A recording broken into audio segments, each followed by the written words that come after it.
Welcome to Hoops High, Chicago's leader in youth-produced sports broadcasting and youth media education.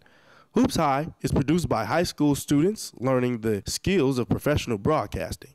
Hoops High is the flagship program of Free Spirit Media and is made possible in partnership with After School Matters, the Chicago Public Schools, and Chicago Access Network Television. We hope you enjoy the show. Hello, ladies and gentlemen. If you're just tuning in to Hoops High, my name is Michael Ingram, and I'll be serving as your play-by-play for the evening. And I'm Kimberly Storr, serving as your color commentator for the evening. Yeah. We're here at Collins Academy, located at 1313 South Sacramento. Today we have Hyde Park taking on Milwaukee team. Milwaukee Morse-Marshall. Today should be a very interesting game, highly anticipated. Both teams I've heard nothing but good things about. Yes, so hopefully them two battling it out will be even better. Stay tuned for more Hoops High. I just have a few questions before we run our test for today. So number one, are you sexually active? Yes. And how many partners?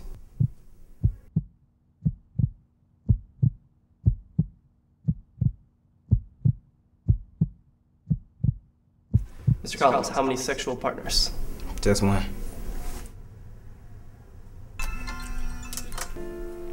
Hello? Hey, babe. How did everything go? It went great. Spread the word, not the disease. Be monogamous.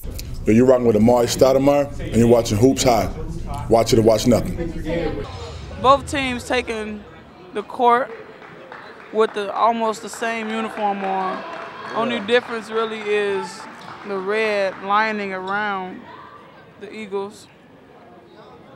Of Milwaukee Morse. So, should be a very interesting game, telling the two apart.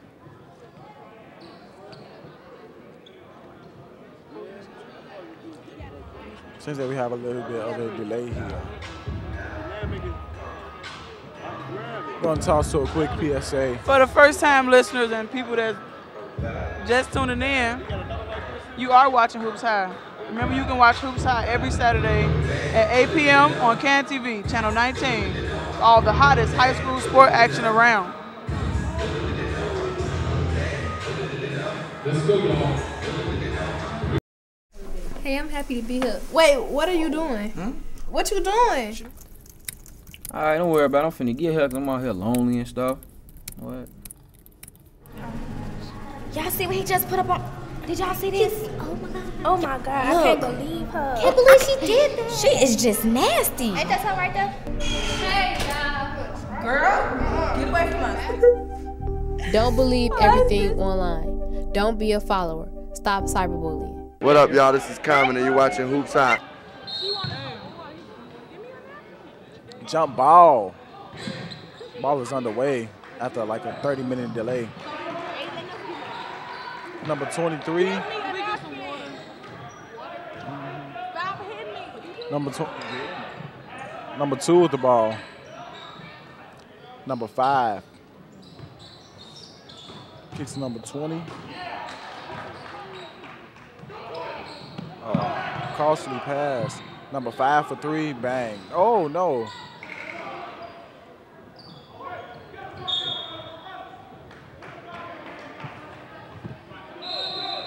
Number 5, Marcus Smith. One of their key players. Definitely a player they should watch out for.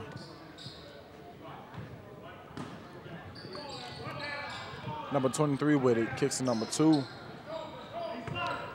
Cashel Dixon. Number 11 with it.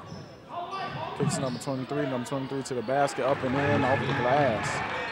Number 23, Kendall Ivey. Milwaukee bringing the ball up. Number 20 pushing it up. Euro, and it's up and in. Gets that to go off the glass. Number 20, Donovan Sanders.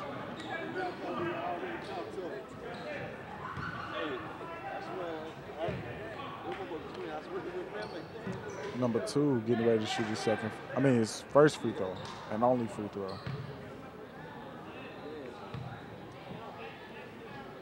First one is up, and the only one is up, and he misses. Can't capitalize on that one. It's really confusing trying to tell these two teams apart because they have on the same color, minus the outlining of one. Number 5 with it on the drive up, and then he landed kind of hard. Looks kind of hurt.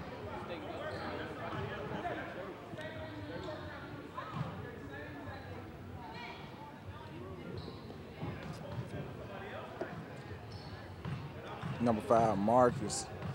Great shoes, first 2 free throws. He has the longest free throw routine I've seen. He's up and in.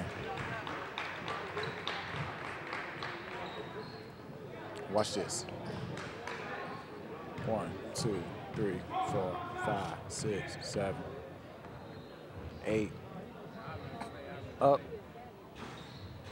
And in. But the free throw routine seems to work. Just need to limit it though. If this was the NBA, that would have been like the free throw violation. You can't hold it for like 10 seconds or something like that.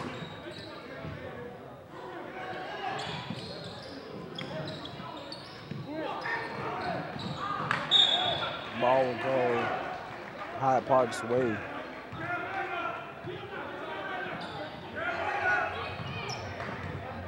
Marcus with the ball. To number 20, to number 2. Number 2. Those are a lot. Oh! I don't even see how he got that one up and over. Anthony Pike. Or Pick, I'm sorry, however you pronounce his name. Marcus with the great jump and rebound. A lob is being called for. No, number 20 still gets the tip. Antoine Pike, not Anthony. In fact, that's just poor reading on my half, because there is no Anthony on this team.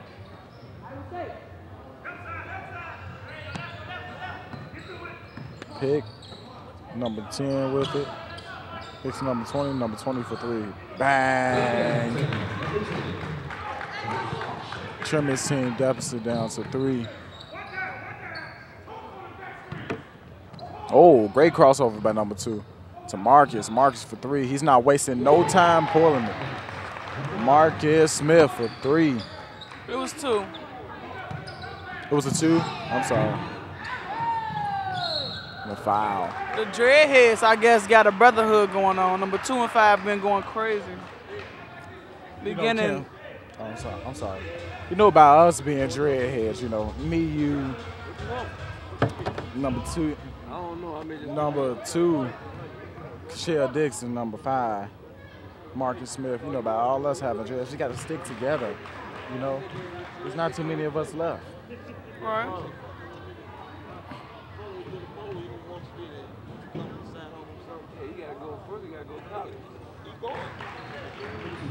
And it's up and in. Number 42 gets it. They break the press. Number 10, ready to pass. Number 23, he should have shot, but he didn't. Number 4 for 3, no.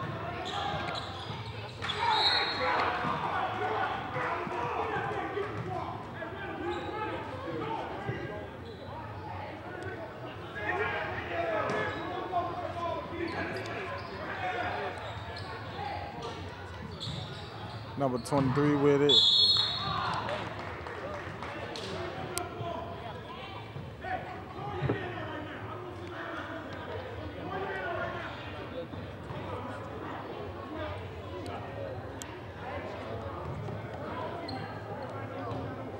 Number 20 with it. Shot is up. I said when you come back. Having a little bit of technical difficulties here. Number 20 with it, up and in.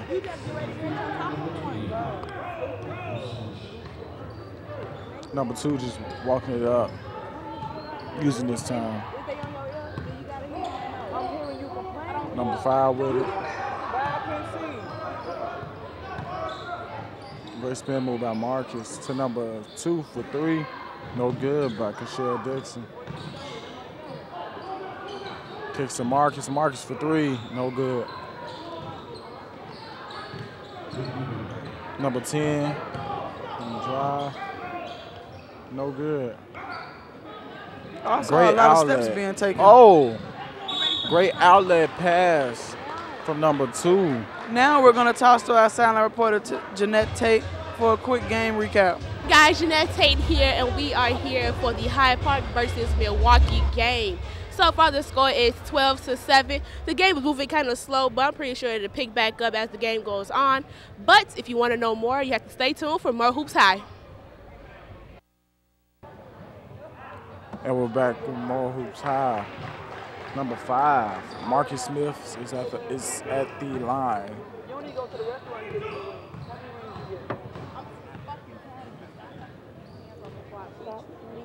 Number 5 for a second free throw. That's no good.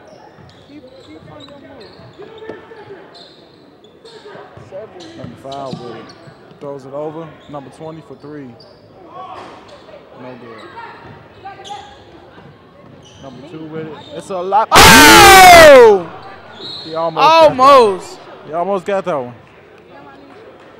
It would have sent the gym up, definitely. When he jumped, my heart started beating fast because he doesn't even look like he could jump. Martin Oliver.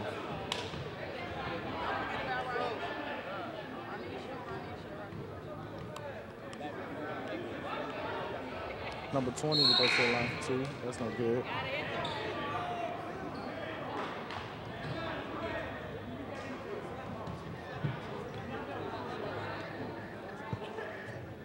Kim, what are your thoughts on that alley-oop attempt?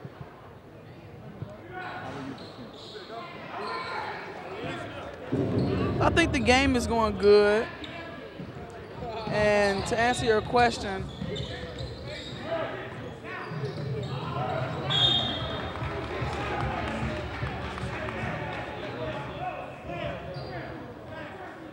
Number 2 with it.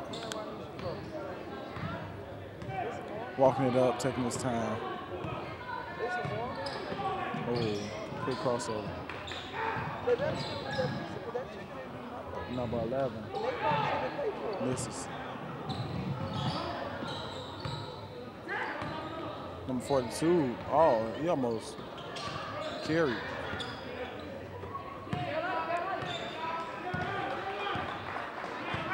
Pick. Number 4. Number 10 for 3. No. Number 23 with it. Marcus with it now. Kicks to number 11. It's number 2. Great crossover.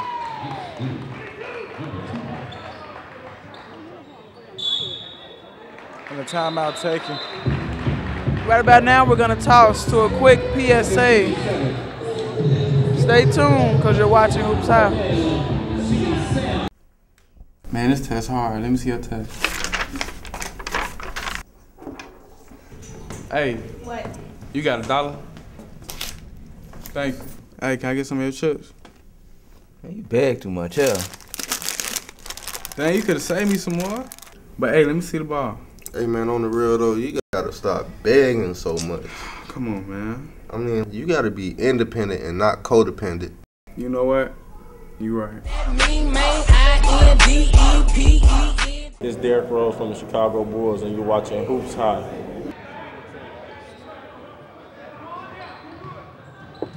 Number 10, walking the ball up. Great pass, foul, no good. But he'll go to the line for 2.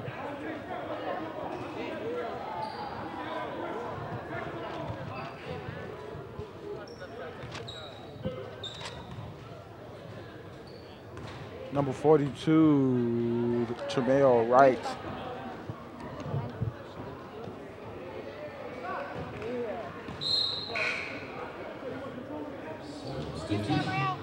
Subs coming into the game.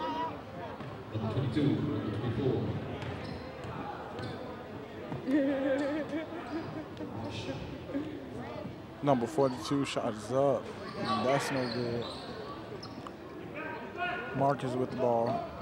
Gives it up to Keshell Dixon.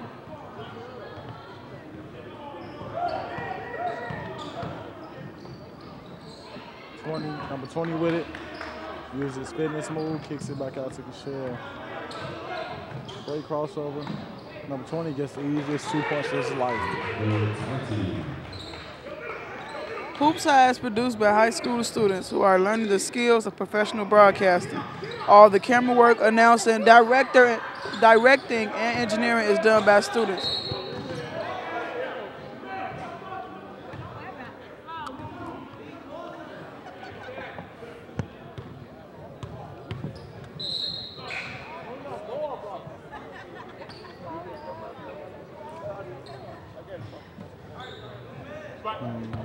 Ball didn't really go in. Hyde Park up 7-8.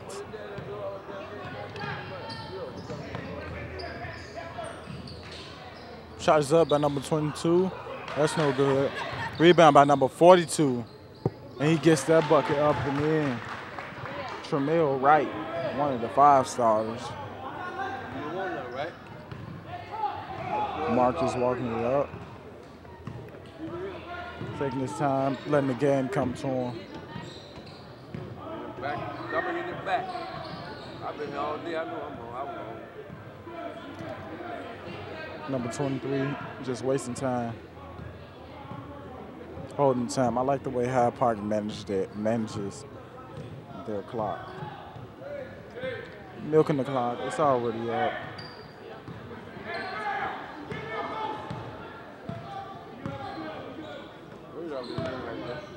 They're gonna play the passing game. Why y'all bring her to? Number 5, Marcus. Great way to manage the clock by Hyde Park right now. Not even rushing. Dang.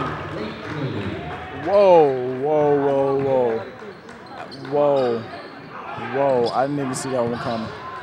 I didn't. He tries to get one back, he gets the layup.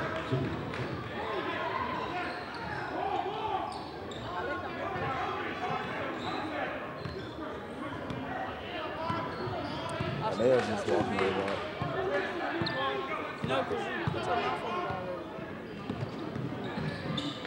Get that shit off my In the travel.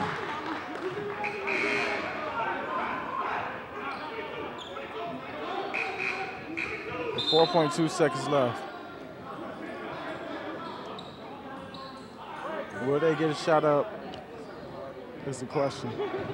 The ultimate question is, will it go in? Shot is up. Oh.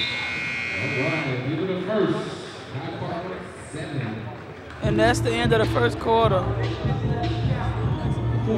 Score is 19-12.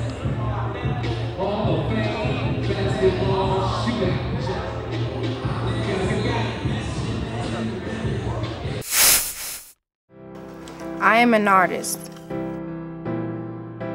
I am a basketball star.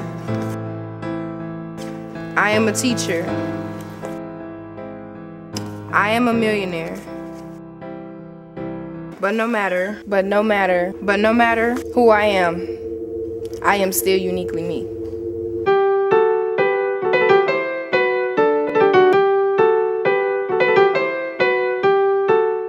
Hi, this is Scottie Pippen, and you're watching Hoops High.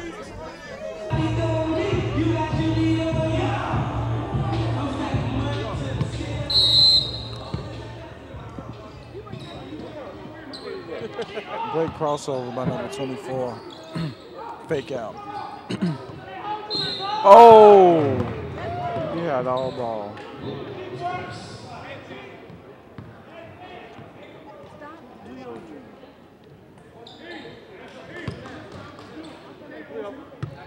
Number 22. It's number 24.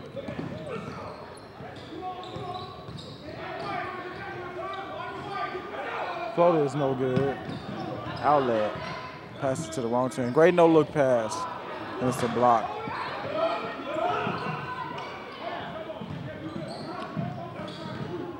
Ken with it. Drive by number 23. Layup is good.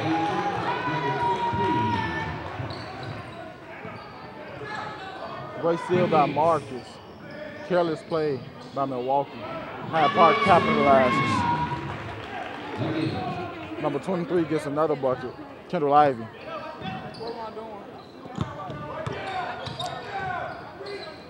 Oh, great block. Powerful. Marcus picks number 10.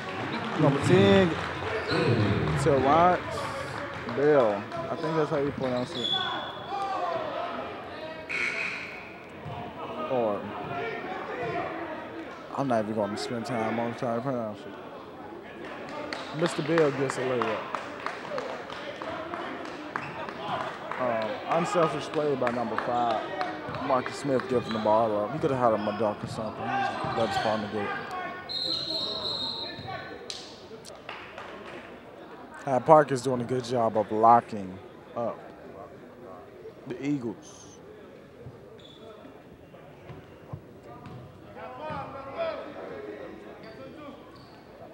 I know some people were telling me Hyde Park is this, Hyde Park is that. I never heard of Hyde Park before in a good term, you know. Every time I heard of them, somebody was getting locked up or something. But they say they have one of the best teams in the state. They say they indeed beat Morgan Park too. And I see why now, you know, being led by number 5, Marcus Smith, and number 2, Cashel Dixon. They're doing a pretty good job thus far in this game. Number 4 gets the ball from Milwaukee. Kicks to number 20. Number 20 picks up his dribble. Number 20 for 3. No. Great rebound by number 11. Martin Oliver.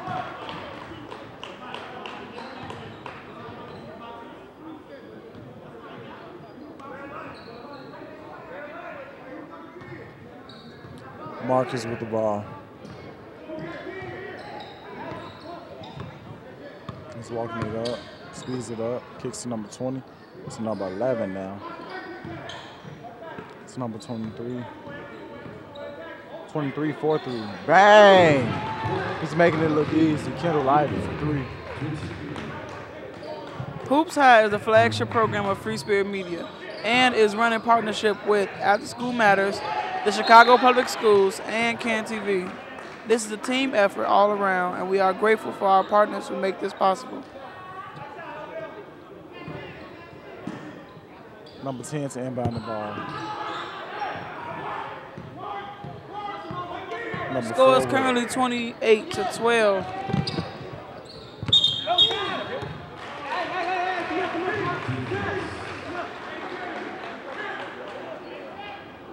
Oh, his name is Terrence.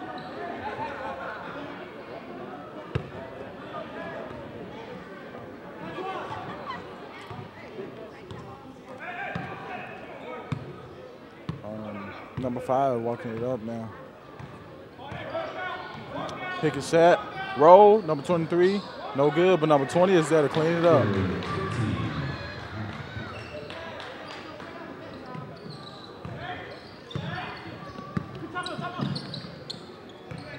Number 10 on the drive, shot is up, no good. Rebound by number 42, that's no good. And he'll go to the line for 2 free throws. DJ in here playing some throwbacks.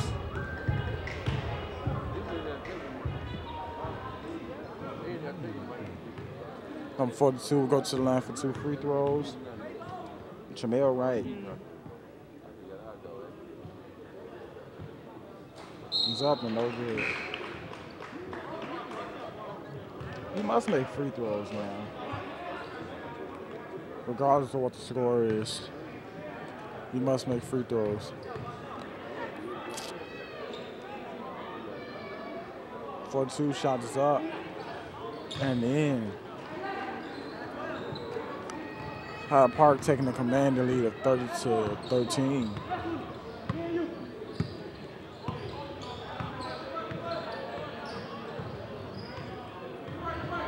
Pick, Great pass by Marcus.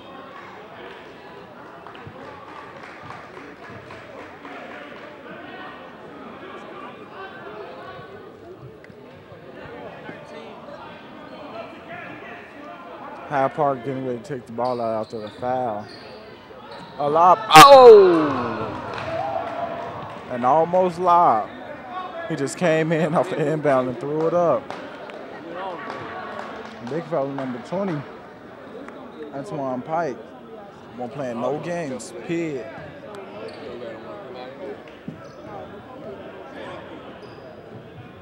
Shot is up. No.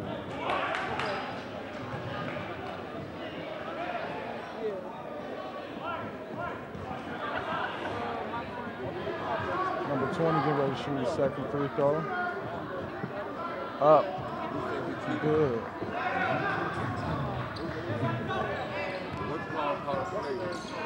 Good crossover. Number 4.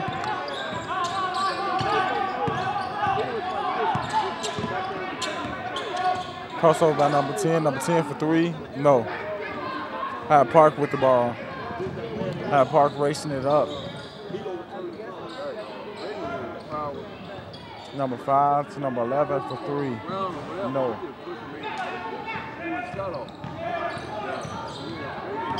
Number 11 picks the ball out. Number 4 gets it back somehow. Foul is called.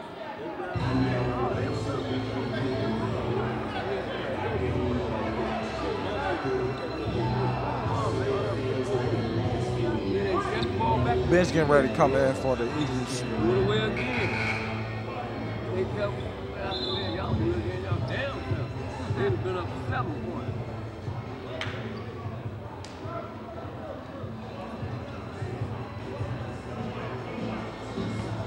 Number 10 will go to the line for 2 free throws.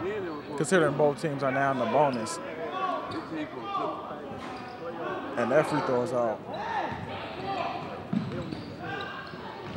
Number 11, great up and under. Hyde Park has a lot of hang time under there. A jumping, it seemed like they're in the air for like hours. Number 24, kicks it. Number 22 for 3. Keep up with game action and the Hoops High crew with Twitter. Just search Hoops High FSM and follow us. You can follow Kim on Twitter at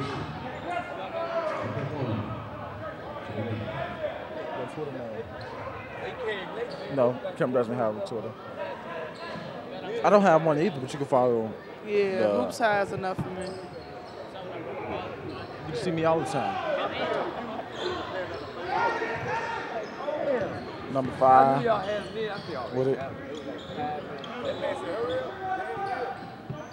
Marcus dumps it over to the big man. He's fouled. Hyde Park beating Milwaukee Morse-Marshall by 30 right now. I mean 30. By 20 right now. Score 33-13. Everybody in the gym right now is saying they got them in the dub club. At the line is number 20, Antoine Pike. That free throw is not good. Number 24 getting ready to make, bring the ball up the court, I'm sorry.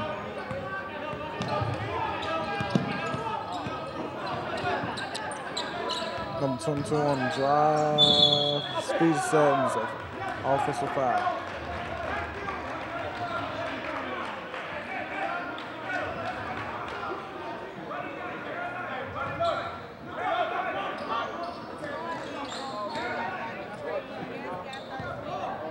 Number 5, bringing it up.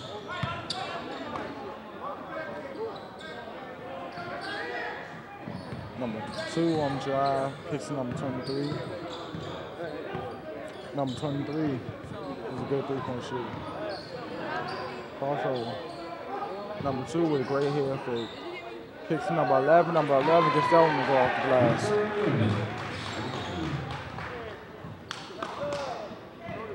Number 1 walking up. He got scared there. Score 35-13. Whoa. Chose up a little bit. And number 42 is getting rebounds and putting him back up and in. Great big man. Hyde Park leading. He's a sophomore forward. 6'5". Tremel Wright. Don't even look like he's 6'5" from where I'm sitting.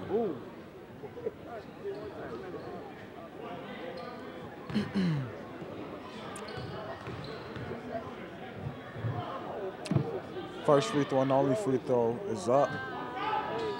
Cash. Score is now 35-16. Excuse me. Hyde Park's away.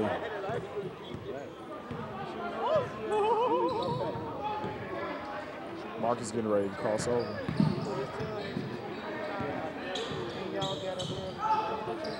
Number 2 with it now. To Marcus.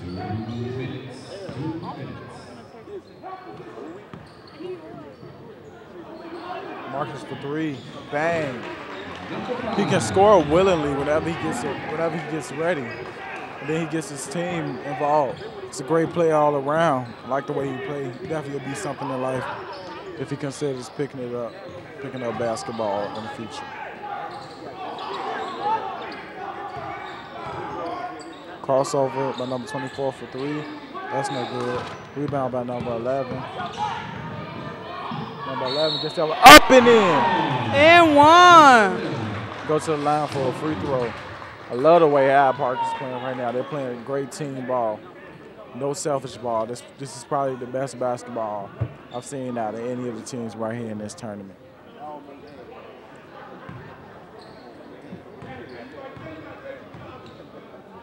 Eleven's free throw is up.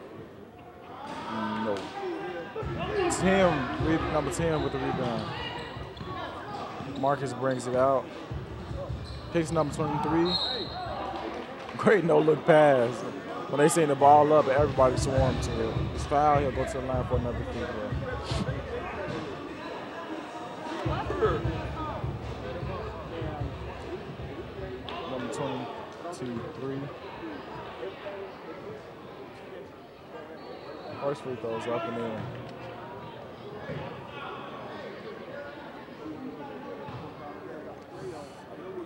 Number 23, second free throw is up. It's in.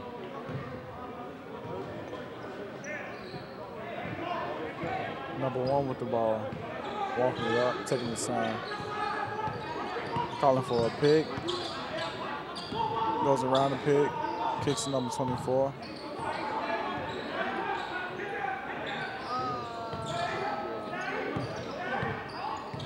Number 24 with it. And a kick ball. I didn't see a kick ball. I seen him kick the ball, not Hyde Park. Number 1 with it, kicks number 22, who's wide open for 3. Bang. Nothing but net. Probably the easiest three-pointer in his career. Number 2 with it.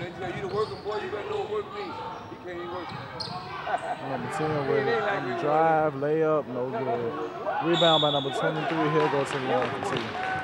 Good foul.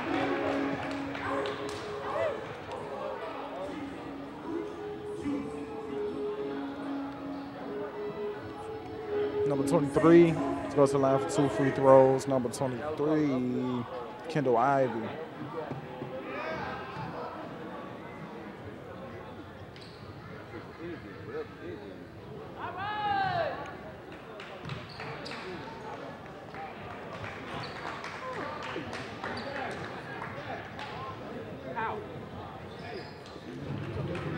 What up, boy?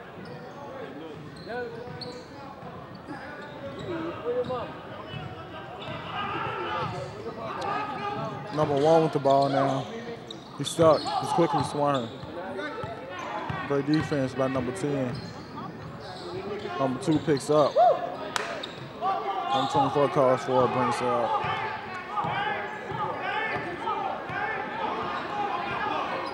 Number 24 with the ball. Hyde Park defense is pretty good so far. And number 22 beats the buzzer with the trade. What a way to finish out the first half with a great none but net 3. Score is 22-45. Hyde Park leading. Morse-Marshall. Number 22 put 22 on the board for him. Xavier Beckley, senior guard, 5'10".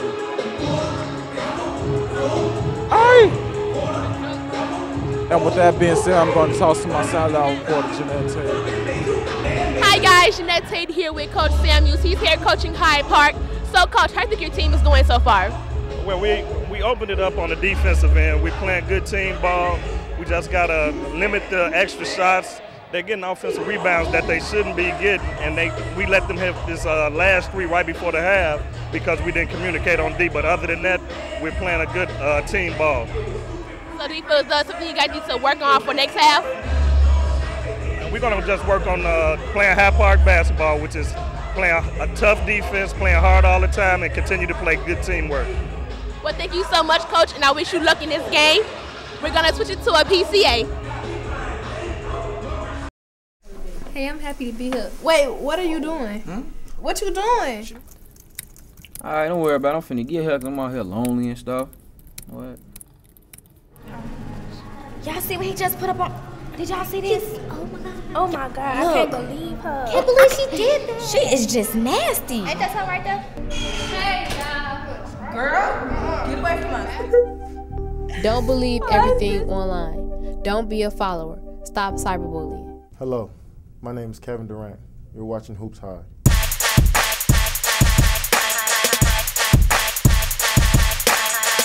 Hi, I'm Tiffany Moore. And I'm Michael Ingram. And this is your Hoops Hyde halftime show.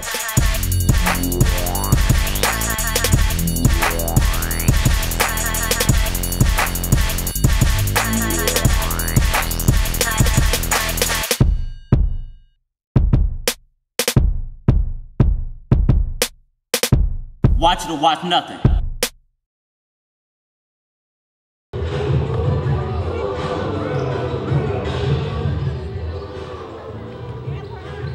And we're back on more Hoops High. Ladies and gentlemen, if you're just tuning in, my name is Michael Ingram, serving as your play-by-play. And I'm Kimberly Stewart, serving as your color commentator.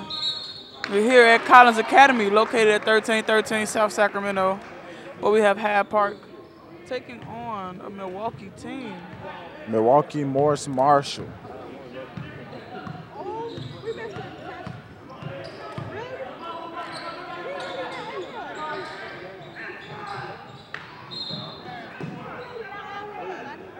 Great defense by Hyde Park, causing that turnover. Number 23 with it, kicks to number 2. The PSAs, dramas, and documentaries that you see between breaks on Hoops High are produced by Free Spirit Media students at North Lawndale College Preparatory High School, the Gary Cromer Youth Center, and Powerhouse High. We hope that you enjoy the stories and messages we young people are sharing. Number 20 with it, kicks to number 4.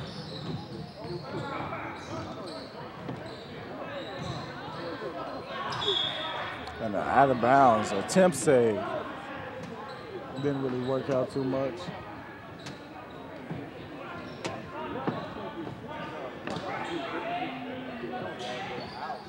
Number 42 kicks to number 10.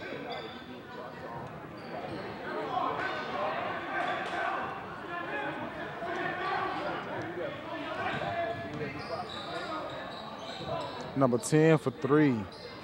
Good.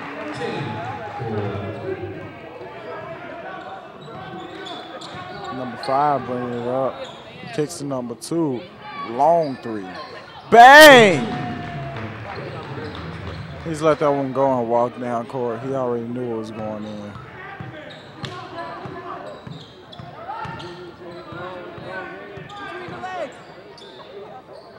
Number 42 with it. Now we're going to toss to our sideline reporter for game update. Hi guys, we are back after the first quarter of the game for your game update. So far we have Hyde Park at 50 and the Milwaukee team at 27. So far Hyde Park is doing a really great job at keeping the ball and offense-wise and defense-wise. But if you want to know the second half of the game, guys, stay tuned for Hoops High.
Number 4. Fixing number 10. Number 10 is called for a travel.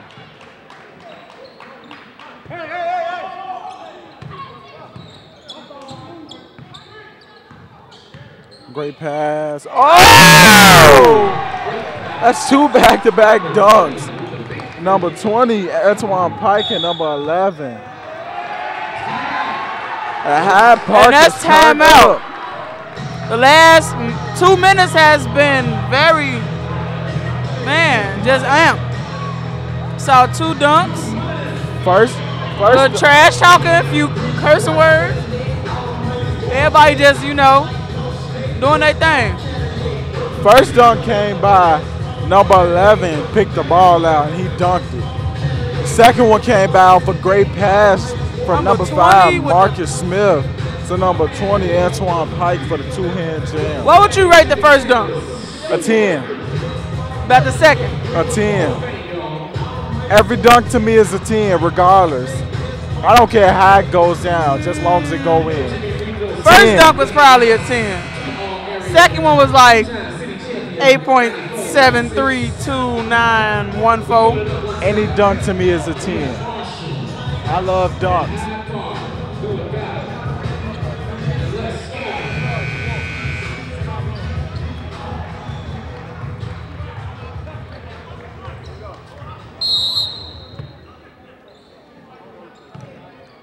Those dunks probably just killed their momentum.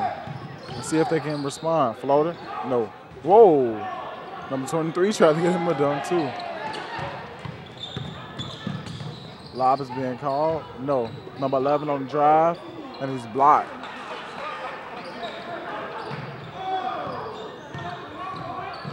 Number 10 with it. Hop step. He's fouled. He looks kind of dazed. Looked like he was hitting the face. He's good. It's a man sport. If you can't take a hit in the face, it's probably not the right sport for you. Or if you can't take a hit, period, it's probably sports probably shouldn't be okay.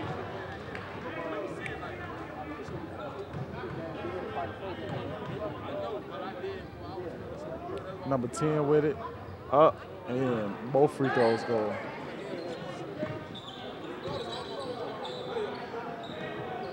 Number 2 for 3, no. Air ball. Number 20 splits the D and just loses it. Marcus pull up, bang. Marcus Smith makes it look easy.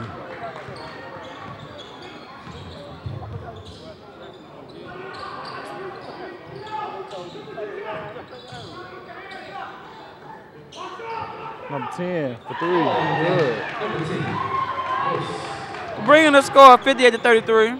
Hyde Park still up. In the lead. They've taken the command in the lead since the first quarter.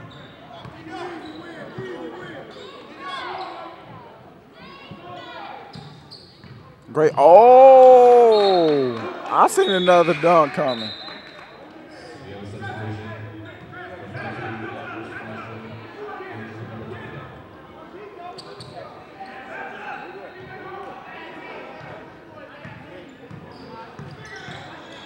Number 4 bringing it up.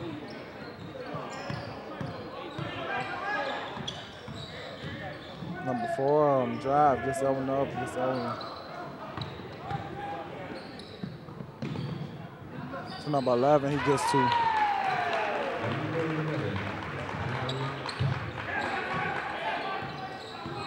Number 10 races up the court, pulls a tray, no good. Marcus pushing it up.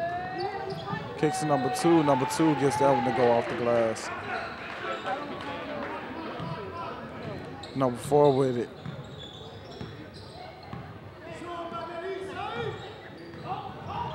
Number 4 with it. Bad pass. That was a foul. No, he just had his hands up. It shouldn't have been a foul.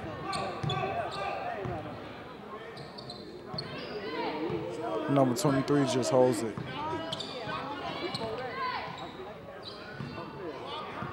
Number 5 with it.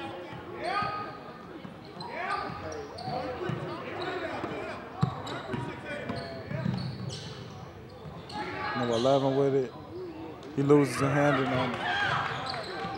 He's dribbling with his head down. He needs to pick his head up so you can see the floor. Uh-oh. Off the glass. No, that didn't work out too much. That didn't work out too much.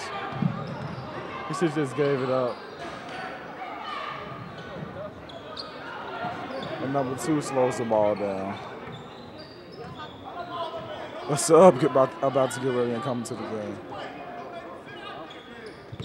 Don't forget to stay tuned for the Free Spirit Media News at the end of this broadcast. It comes on at 9:50 every Saturday. Learn about what's going on in Chicago and find out the latest and most important issues with teams. Oh, great pass.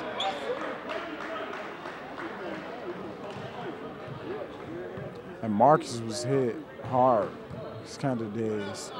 It's hitting his mouth, actually. Or his nose, which I think.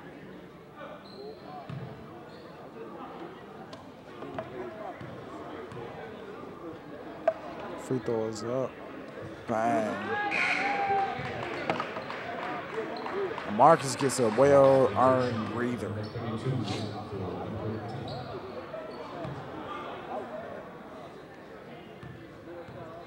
Number 20, free throws up. Good.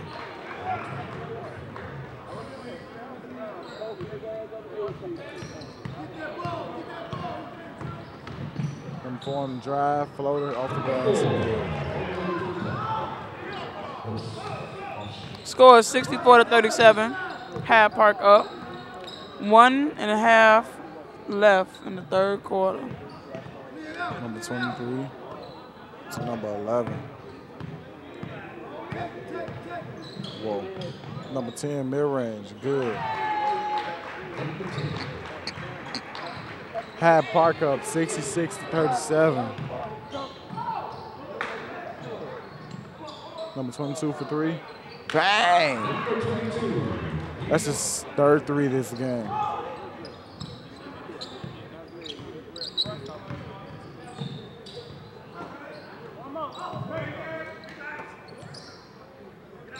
Number 2 with it. He's hit. No foul is called. Number 11 with it now. Number 2.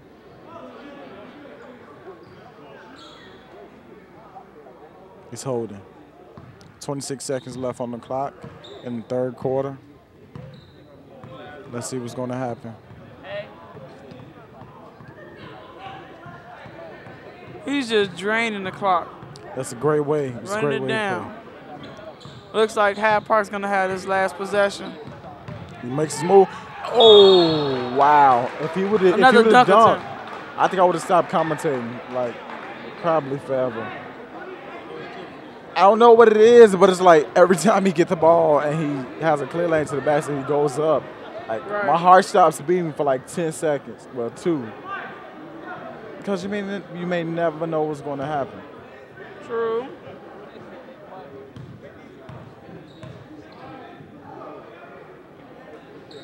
Free throws up. No.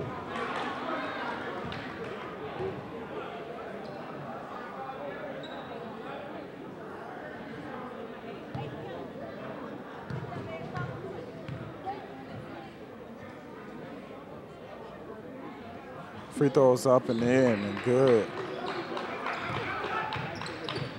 Number 22 with it. Breaks the trap. Ball is picked away. Ball is up.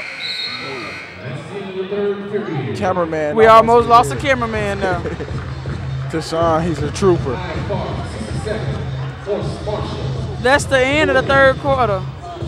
If you're just tuning in, it'll be a great opportunity for you to take this time out to check out the Free Spirit Media website.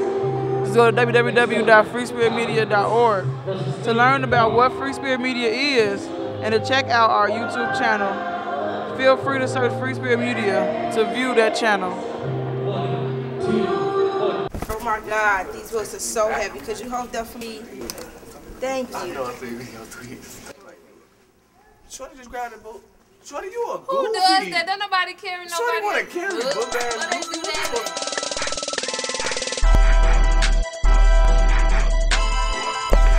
Oh my God, Roy, these books are so heavy. Would you mind holding these for me? No, I ain't holding before.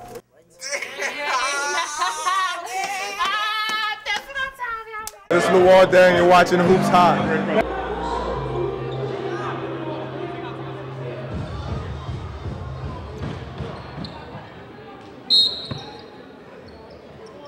At Hyde Park just seems not be letting up. They started still in the game. Even though they're up by 22 for 3 again. That's his 4th 3 of the game.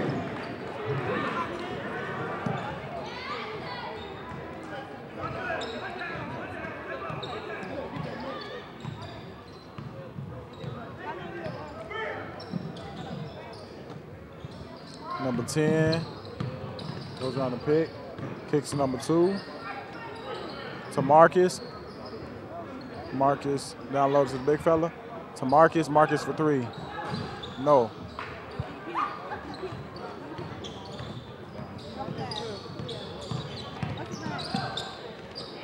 Number 23 with it.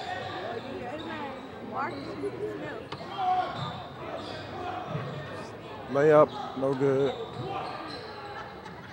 That layup, that's good.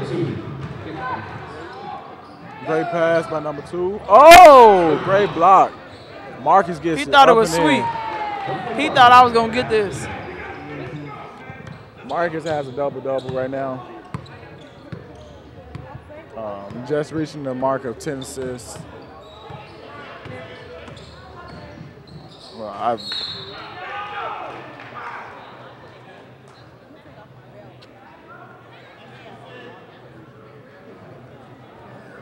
Number 23 will go to the line for 2 free throws right now. Number 23, Cedric Armstrong.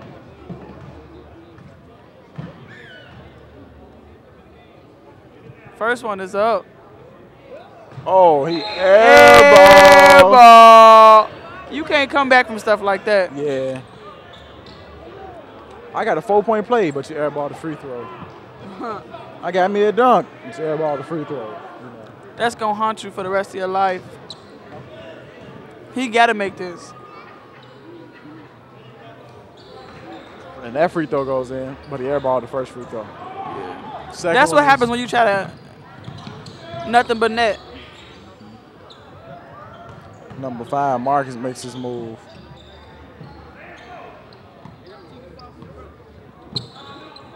Number 2 with it, kicks number 23. Hyde Park wasting some time. Layup, no good. Number 22 with it. Kicks to number 32. If you just can't seem to get enough of Hoops High, friend us on Facebook, get to know the crew and what goes on into every hype. Hoops High production. Hoops High. No, you keep you guys updated with the game. Might catch a few photos, statuses, you know. Number 32, free throws up, and he's good.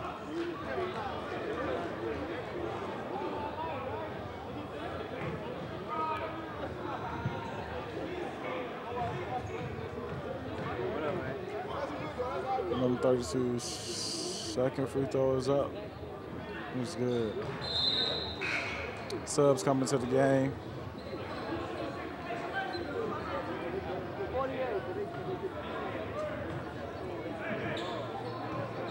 Number 5 with it.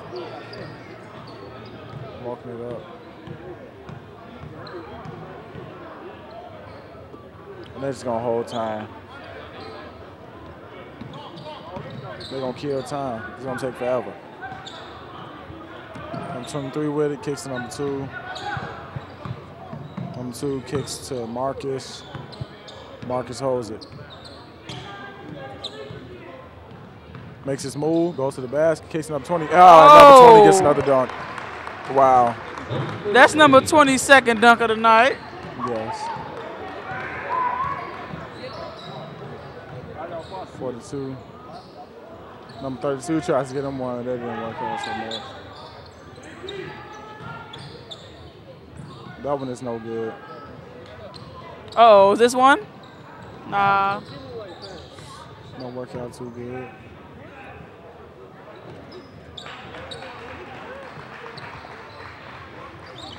Number 23. That's travel is called.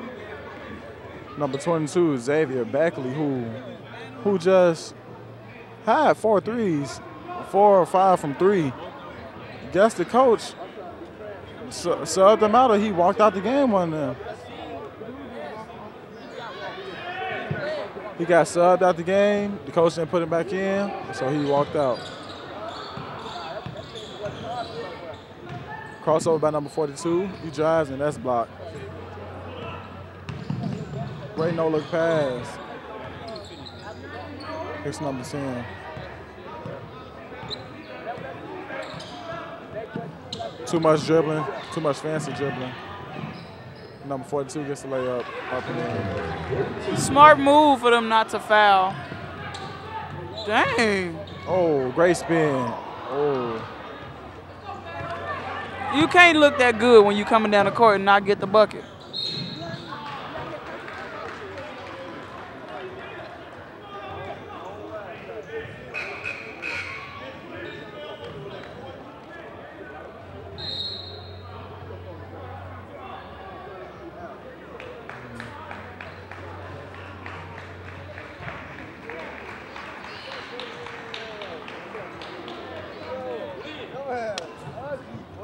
Number 42 goes to the line for 2 free throws.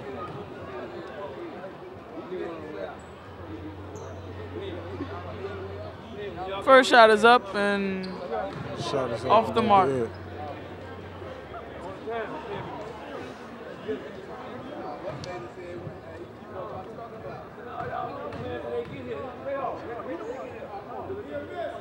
Shot is up. That's good. Number 5, Marcus with it. He's walking it up, taking his time.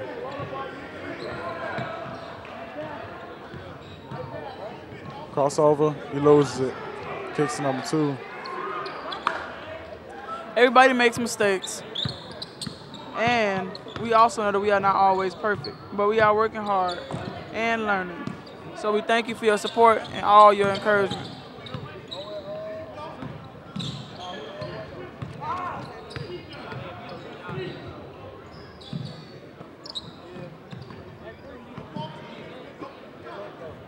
Number 2 holding the ball now. Getting ready to make his move. Head fake. He's dribbling too wide. Keep the ball. Running down a lot of time. Oh. Number 42 with it now. Walking the ball up. Making this move. Crossover left. Or right it goes there. Looks to pass the ball. Ball is intercepted. Number 23 with it. Layup is blocked by number 23. Number 1 looking one way. Want to see more Hoops High? 32. Now you can find full games on our brand new website. Go to www.hoopshigh.org to see games from the past or stream live from home or your mobile device.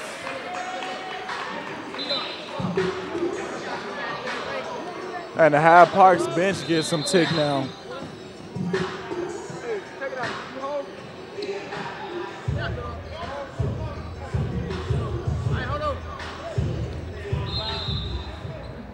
Number 1 bring the ball up. Or getting ready to bring the ball up. Tim Andrews. Number 12 with it. Trevor Deere. Kicks number 21. Man, Bradley.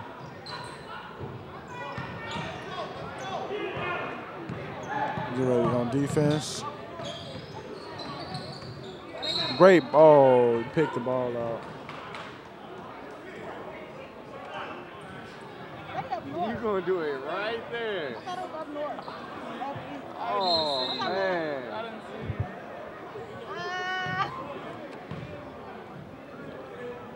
Timeout or oh no, the ball will be taken out of bounds. Number 1 from the Eagles with it. On number 1, sticking number 1. Both little fellas. Oh, hard pick by the big fella. He's moving. That's a big guy. So if he would have just stopped instead of moving, number 1 would have been flatline. Number 21, Jeremiah Bradley. I think we filmed him this summer at the Golden Dawn. I think he came from Farragut, I think. I'm not too sure. He's a great point guard. Definitely someone you should watch out for. He can shoot also, so you should watch out for that. Number 1 with it. On the drive, hits number 12. Hits number 22. Layup, that's no good.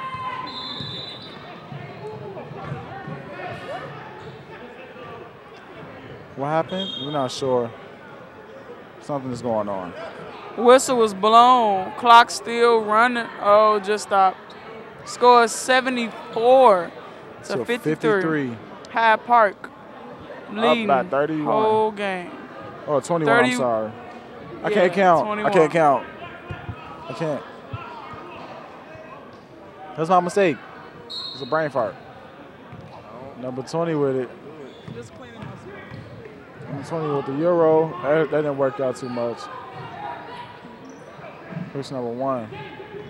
Number 1 puts it on the floor, pushing it up. Oh, great move. Great move to keep going. Shot is up. No good. Number 22 to number 32.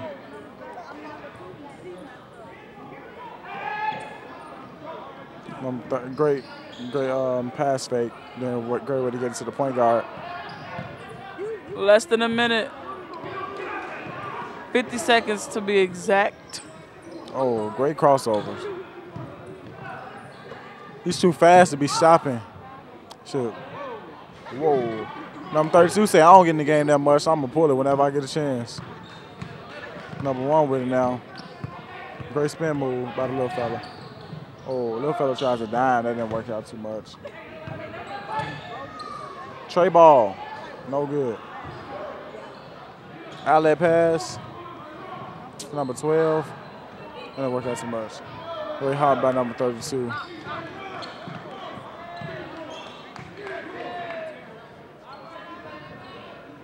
Number 4 tries to get the bucket. Gets his own rebound. Gets that one too. That's no good. Great pass. Will he get a dunk? Oh, he smokes it. And he smokes it. He smokes the dunk. Then laughs about smoking a dunk. Nope. And that's game. Great game by Hyde Park. taking the command in the lead since the game first kicked off. Not too much pressure from Milwaukee Morse-Marshall. Good job holding in there. They cut an almost 30-something lead down to only 20-something. That's better than nothing. It's good to see teams that don't quit no matter how much they're down. It's also good to see teams that keep working hard no matter how much they're up. Give it to both teams tonight. But specifically, we're going to give a shout out to Marcus Smith, number 5, from Hyde Park, who was the player of the game. And we're going to toss to our sideline reporter, Jeanette Tate, for the interview with the player of the game, Marcus Smith. Hi guys, Jeanette Tate here with Marcus Smith. He is today's game's MVP. He played with Hyde Park today. So I start by saying congratulations. Thank you. So how do you feel you did yourself today? How do I feel? Well, I feel I executed at the point guard job. I got my team involved early. So I feel that's how I got my team going and us to win the game. So how do you feel your team had helped accomplish this win? By playing good defense. Everybody put in work by playing good defense. Everybody. Do you feel there anything you guys need to work on for next game? Getting to our spots on defense way more faster. Well, thank you so much, and again, congratulations. You can catch Hoops High every Saturday night at 8 p.m., Channel 19, CAN TV. You can watch Hoops High on CAN TV, Channel 19, every Saturday at 8 p.m. Please visit www.hoopshigh.org to learn more. Hoops High and Free Spirit Media would like to thank our sponsors. We are grateful for their support in making our mission of youth media education and opportunity possible.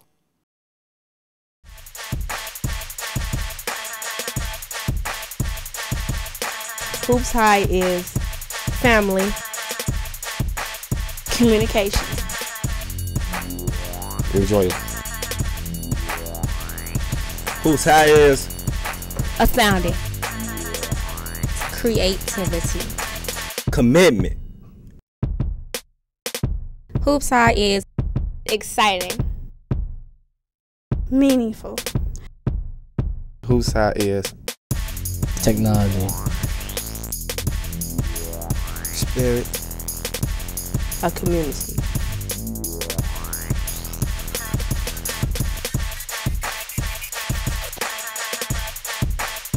Hoops High is home, love, dedication, inspired,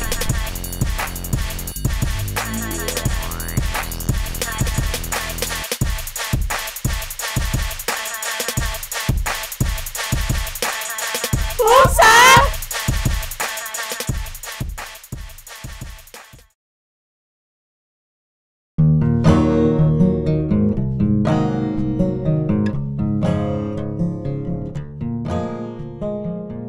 If they probably never was exposed to it, they probably would have never have done it, but it's something that you see that interests people a lot. I never worked with a camera, you know, it was my first time learning about a camera, you know, zooming in, zooming out. It was a real good experience for me, you know. I think it changed a lot in me too. It changed how I think, and it changed like something I like to do in life. When I get older, I want to be some type of actor. So being in this classroom really helped me out, really exercise my ability to act.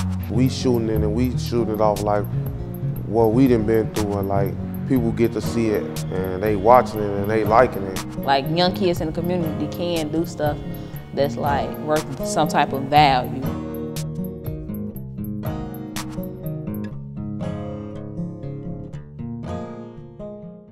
Meet Jaden, a 16-year-old from Chicago. He likes reading, playing basketball, and daydreaming. As one of 75 million youth in America, he is the future of our country. But today, Jaden's future is uncertain. A new economy is evolving as Jaden tries to find his way in a school system where more than 42% of students drop out and even more fall behind. For Jaden and others like him, the future looks grim. But there is hope. Youth media programs connect with kids like Jaden, moving them from discouragement toward opportunity through the power of communication. Jaden learns about journalism, technology, and culture. He spends his time engaged at school, in youth centers, and at libraries. He discovers how to observe the world around him and share his own stories. He becomes one of more than 10,000 teens involved in the Chicago Youth Voices Network, a collection of innovative programs that come together with a bold vision to reach more people like Jaden, to transform education, and to shape the health of our city. Together, the network gives vision to the journalists, artists, engineers, and leaders of our future. One story, poem, film, blog post, one youth at a time.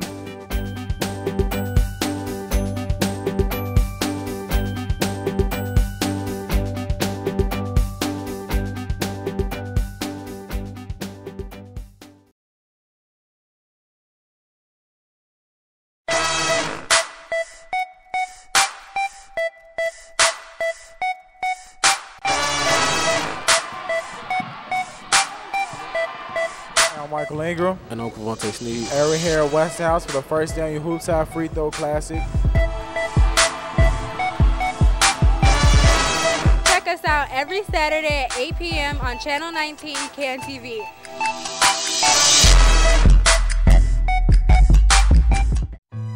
Neither slavery nor involuntary servitude, except as a punishment for crime, whereof the party shall have been duly convicted, shall exist within the United States or any place subject to their jurisdiction. The 13th Amendment of the U.S. Constitution. We didn't really have a high rate of black incarceration prior to the emancipation. Once slavery ended, then the disproportionate numbers of black people in prison increased. The person I think it affected the most is my older brother, Gregory, because he didn't have a father in his life. So yes, my mother was a strong woman, but I think if my father wasn't in jail, he wouldn't be the man he is now. Black people were no longer slaves, so they were therefore no longer labor, and they were not needed in the same way, and they could be imprisoned, whereas before their labor was needed and used in a very different kind of way. So we've kind of disproportionately been targeted since at least the late 19th century within the prison system.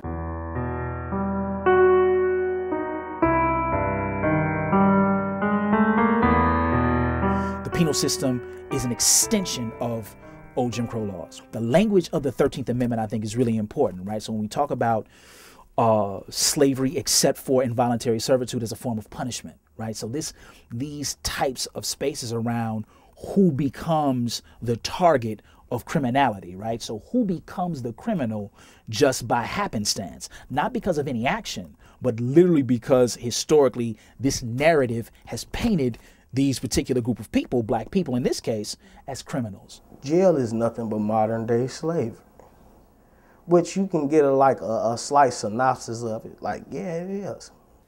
Once you're labeled a felon, the old forms of discrimination, employment discrimination, housing discrimination, denial of the right to vote, exclusion from jury service, suddenly legal. As a criminal, you have scarcely more rights and arguably less respect than a black man living in Alabama at the height of Jim Crow. We have not ended racial caste in America, we have merely redesigned it.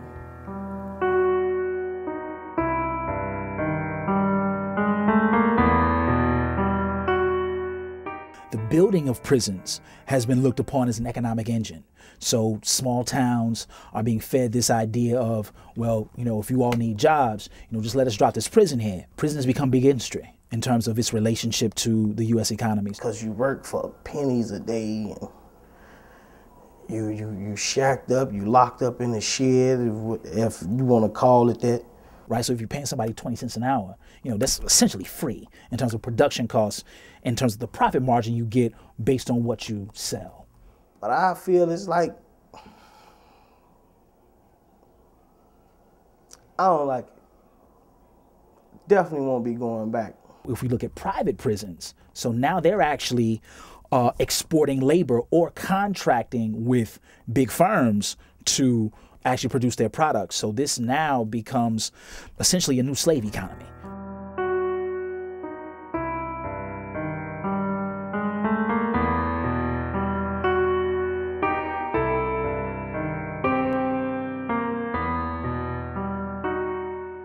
In my opinion, I fear that the incarceration rates for African Americans will continue to increase unless we as a nation think about this issue and get real about this issue.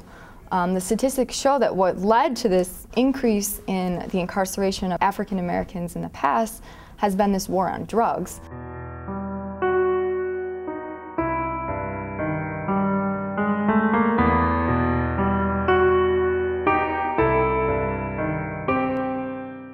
And what we're dealing with now is this emergence of a war on guns.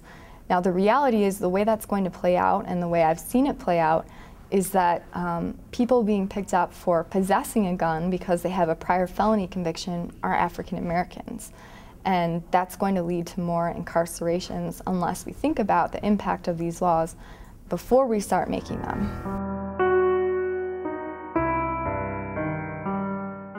The way they're currently designed, they're much more harmful than they are restorative institution. It's my belief that prison makes everything worse, and that it doesn't actually work to do anything except for disappearing people. I think it depends on the person.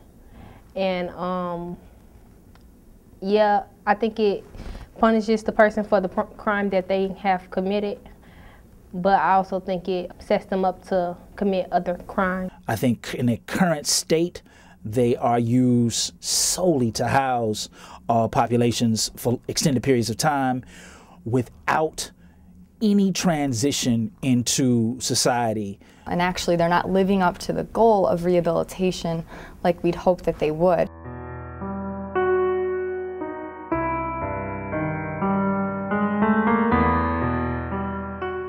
It's crowd control.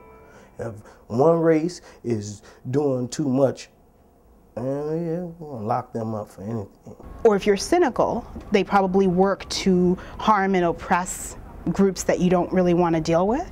And actually promoting recidivism, returning, in opposed to actually staying out of those places. It leaves the social problems that are the root causes of why people get into trouble with the law in the first place. It leaves those things untouched and usually unsolved.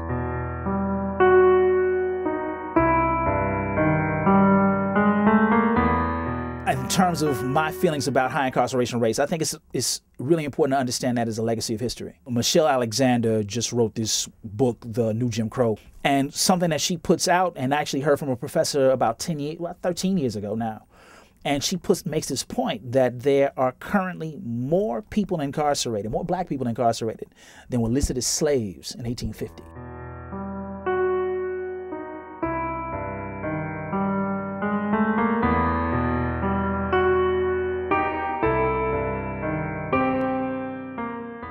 I think it's important to look at the factors that influence incarceration. So if we look at it as layers, right? So education, definitely one without question.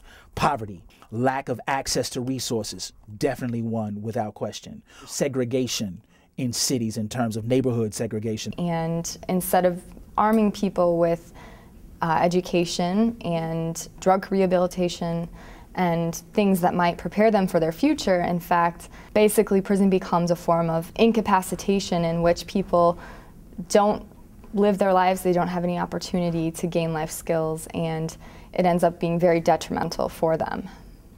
We have to look at the lack of education and its connection to incarceration, because some of the stuff that we even see in Chicago, so we always think about the threshold year of a young person completing high school being 10th grade. But in Chicago, we've seen that the threshold is actually between 7th and 9th grade.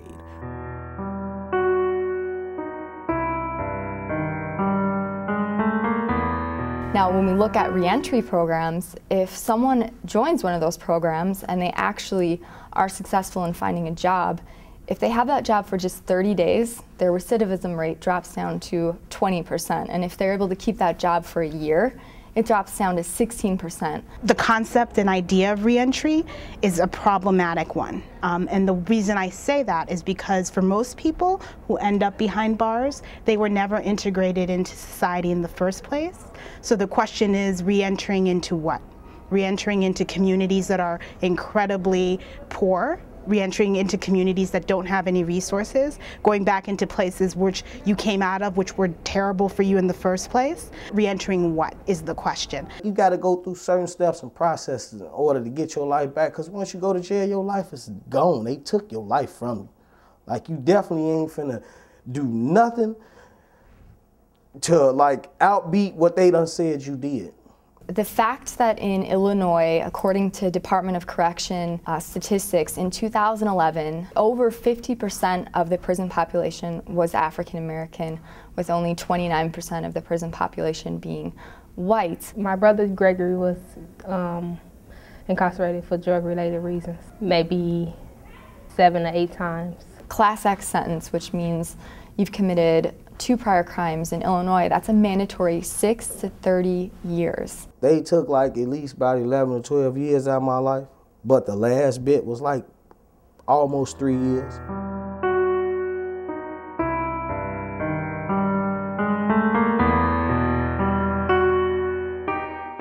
Traditionally, Black people have been more likely to be in a situation where we've had less resources, and a lot of crime is derivative crime, meaning that it's something that you actually do because you need to survive and you're trying to find a way to survive.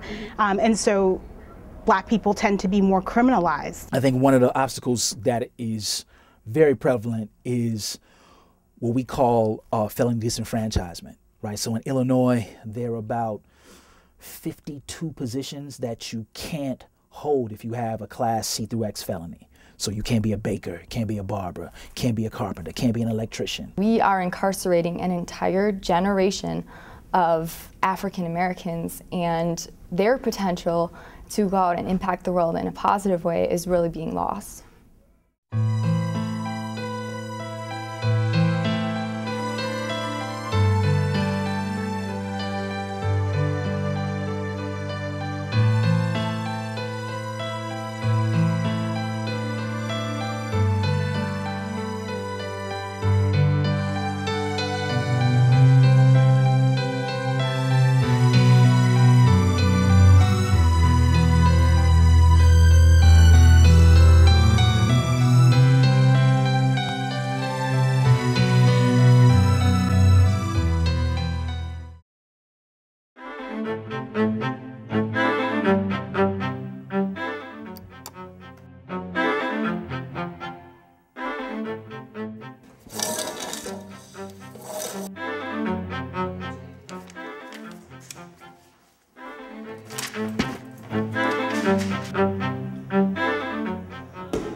An everlasting memory of the anguish of our ancestors.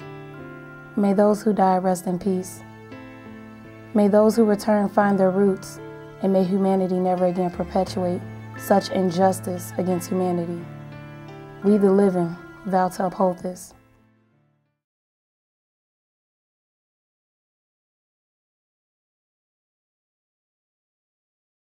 Like, I always wanted to be white. I was always just that Black girl at school. Even growing up, I was always that Black girl. You think you all that because you light-skinned. Why does me being dark-skinned have to do with anything about how good I look? Just because I'm light-skinned don't mean I can't get offended.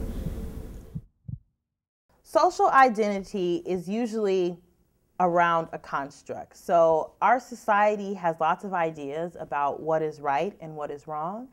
And oftentimes those are organized based on our race or gender or any other set of skills. Colorism is the belief that there is, like, that one color is better than the other. In most countries, this means lighter skin because European colonialism kind of spread that idea globally that, you know, lighter skin has better value. So a lot of times people think that colorism is only important within the Black community or within the American Black community, but colorism is prevalent everywhere. It's prevalent in India, it's prevalent throughout Asia, it's prevalent in any country where you have an indigenous culture made up of brown people. Internalization is when a person, an individual, usually believes some social construct or idea and then decides to act upon it. I think that a lot of African American women, especially right now at this time in our culture, are working really, really hard to reclaim their femininity.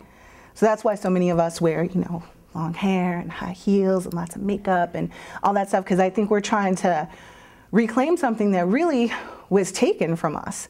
When you look at African American women in slavery, they were treated like men, right? So many of us forced outside to work, whether we had our periods or not, in the boiling hot sun, some of us not clothed or improperly clothed. We went from slavery right into having to take care of our families. So we always worked, always. There was never a point in African American culture that we got to sit home and just be like housewives and homemakers. That was never us. I find that African Americans are often very misogynistic, and they see that as a traditional view as opposed to a social construct. So unfortunately, I think they contribute to the oppression of women because they don't question why these ideas about masculinity or femininity exist. I feel like the people around us don't really make it no different, don't make a difference of it really, because they, like, whatever is popular, they go with. So if everybody's saying they want a red bone in the music videos, Lil Wayne or anybody saying that, that's who they want to be like. They want a red bone too. They want a thick girl too. They want a girl with money. They want a girl with long hair. I like a long hair, thick red bone. Up and up if they fillet mignon, nip, nip. This is towards lighter skin. When you hit the term red bone, how do y'all feel about that? I get so irritated. They call it red, red, red. I be green, blue, purple, red. It's so irritating. I even changed my name on Twitter. Like, my name is not red. Stop calling me red. It's just so annoying. It's irritating. It really is. Well, in the past, you know, okay, red bone. Okay, you know, I owned it, but now it's just like, I agree with what she said. It's just now it's just irritating. Like, me and my friend have on the same color, and they'll just get out the color we have. Like, if I have on yellow pants, she have on yellow. She get yellow. I'm like, keep walking. Light skin, light skin. Typically in the media, like, when I see a dark-skinned girl, she's portrayed as, like, masculine and aggressive. I heard those little smart-ass remarks you made, too. Didn't your mama teach you something? Who the hell do these people think they are anyway? Didn't y'all see? No, you move that I can tell, because look, when I inhale, my titty make the horn honk. Listen. You see that? That ain't right. I hear it. That scientifically proved that you was adjusting my seat. I think it was My Last by Chris Brown.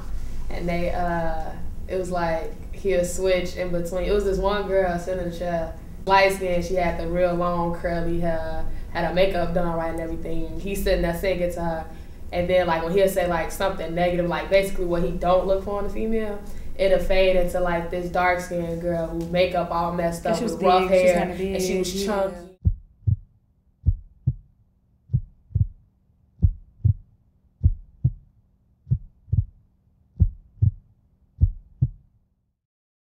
Even though the media portrays light skin better to be better than dark skin, I think it also portrays light skin to be a little slutty to me from what I see, because you see these light skinned girls and you see they're exploring their sexual needs or whatever.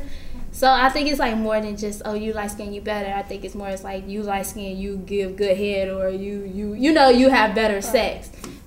Oftentimes, African American women, we are a little bit more full, or a little bit more voluptuous and curvaceous, and over time, that's become associated with sexuality. I think women in general are overly sexualized. They're objects.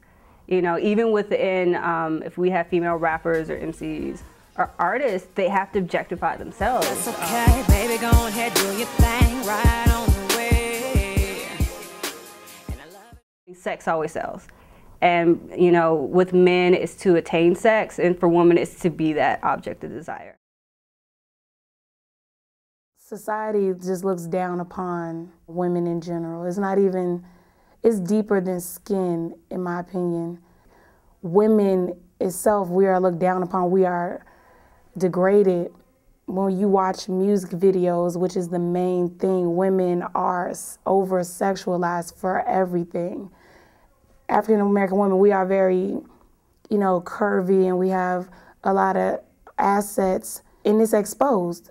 When you watch music videos, you see chest and you see really, you know, big butts and guys just, you know, hollering at you, and it's like teens consume that.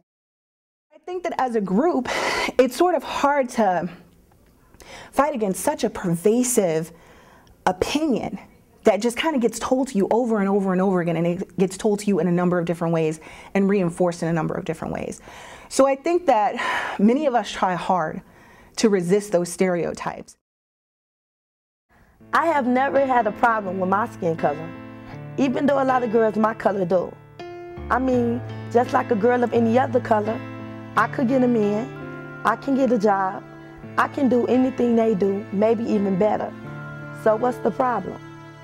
Oh, I understand. We have been tricked. The internet has tricked us. Television has tricked us. Magazines have tricked us. Society has tricked us. Tricked us into believing just because we're not what they call fair, we're less than a woman of anyone else. Lil Wayne make verses like, how do you say what's never said? Beautiful black woman, I bet that bitch look better red. And we just laugh. I mean, it's like we're in slavery again, except it's with our own people. You could be black, you could be white, you could be dark skinned. It's okay to be bright. It shouldn't make a difference, but it does.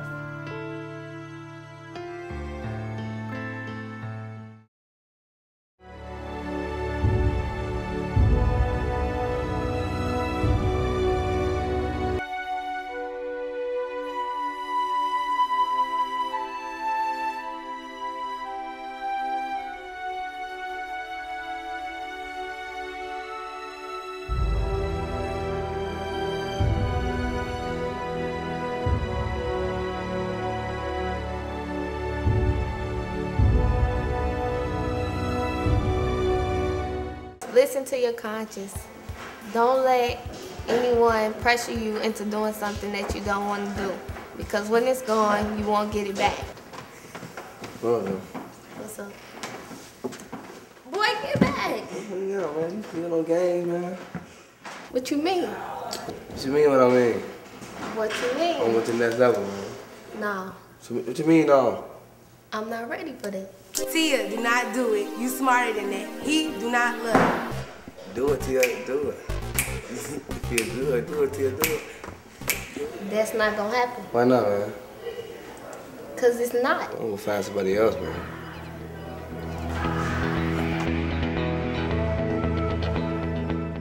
Today, 3 of the worst games were banned from a new video arcade. And as Vicky Vargas tells us, some there are relieved, others aren't so sure. Parents are often the first to ask, could this lead to this?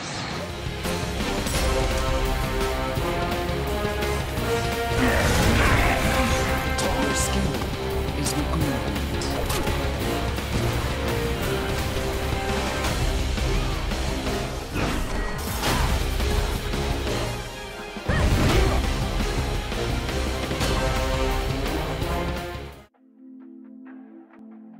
The video games you just saw are some of the games I've played since I was a child.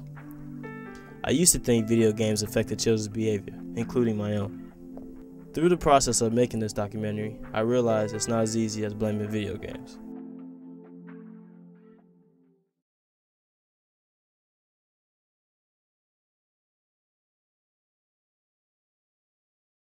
I would say violence is the act of being like aggressive towards something or someone. Violence to me means like conflict between just two things or two people, like fist on or anything else that has harmful ways towards each other.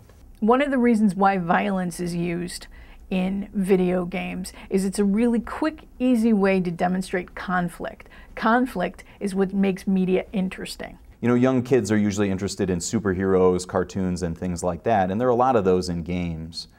I think as people get older, they're drawn to fantasy, you know, whether it's the fantasy of being a soldier that, you know, single-handedly wins the war, or a fantasy of being a magician that fights all these dragons or anything like that.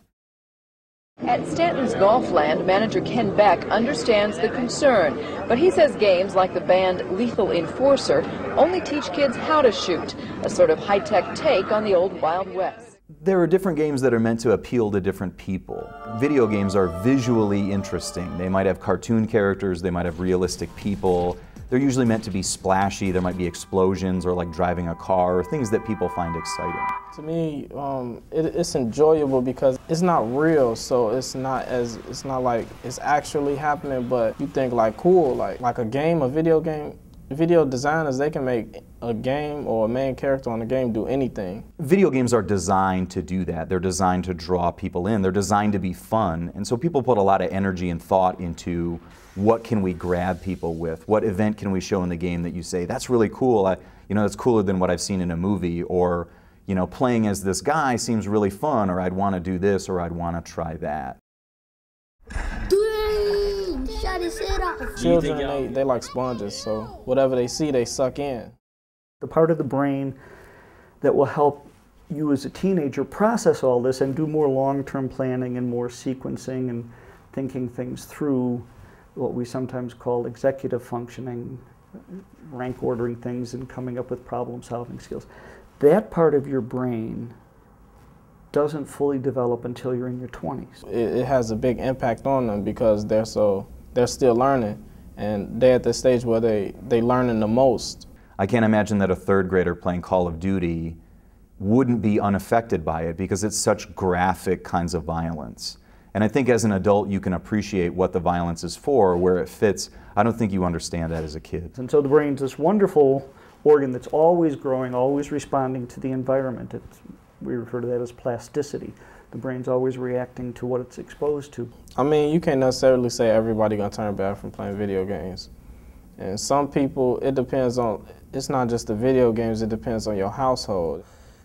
I say a great deal because I have a little brother, and like ever since I let him start playing Call of Duty or games like that, he always want to go around making guns like coat hangers and stuff.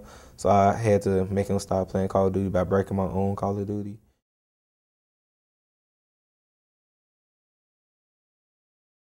I think the video game rating system came out of a backlash against video games from concerned parents. A lot of this started with this game Mortal Kombat in the early 1990s, where you had digitized people, like decapitating each other, or you punch somebody and bleed.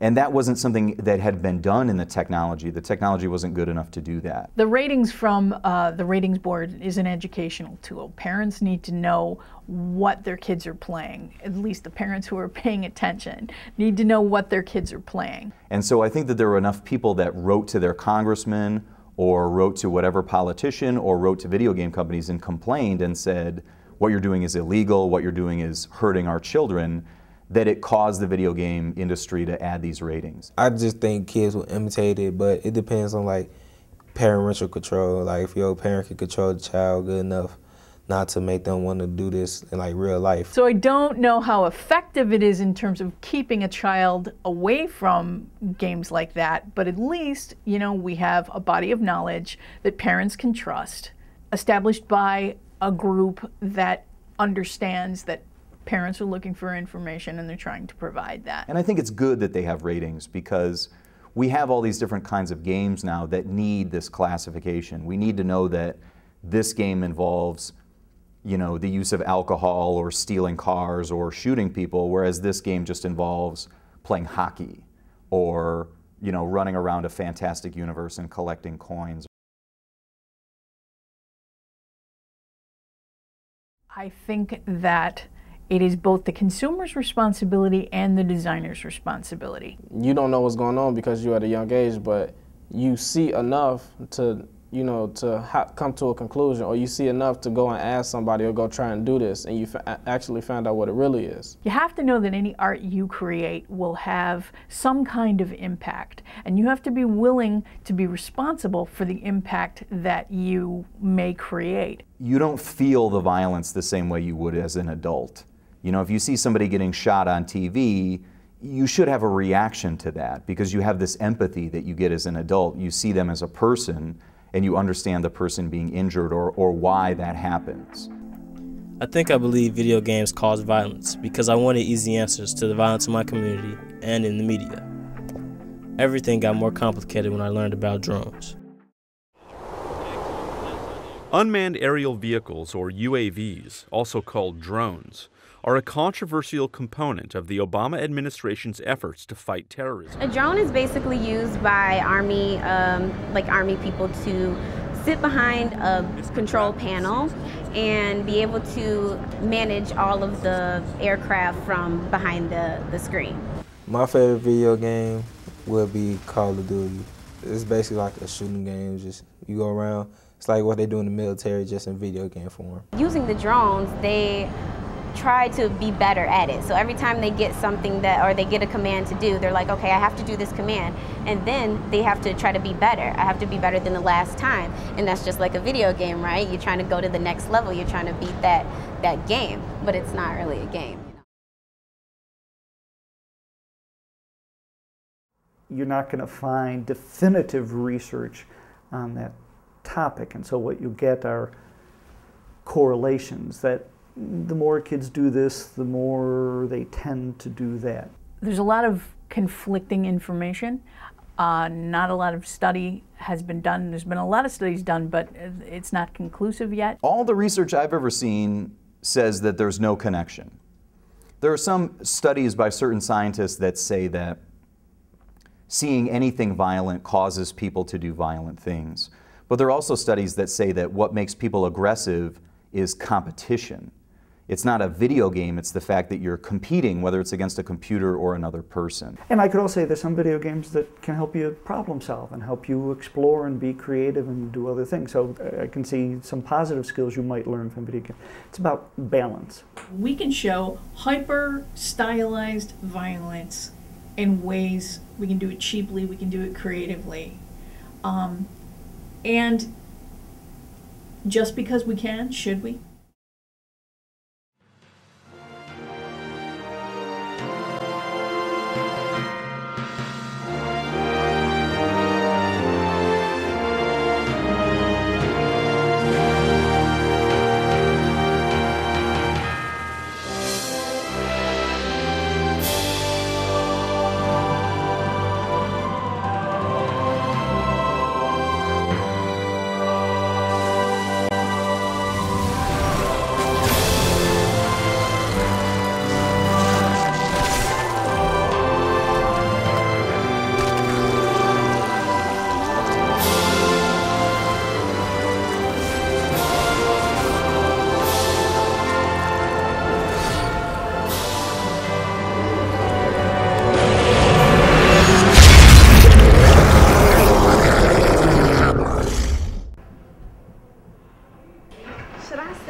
Of teen girls say they felt pressure to send sexual messages or images.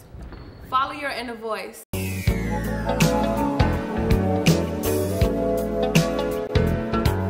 Every night she walks right in my dreams since I met her from the start. I'm so proud I am the only one who is special in her heart. The girl is mine. The doggone girl is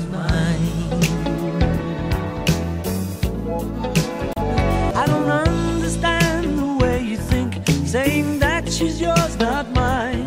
Sending roses and your silly dreams, really just a waste of time, because she's mine. The doggone girl is mine. Don't waste your time. FSM News is on. Because the doggone girl is mine. Today at FSM News on the road, we're here at Oak Street Beach, and teens are trying to enjoy their last days of summer. And it's almost time to go back to school.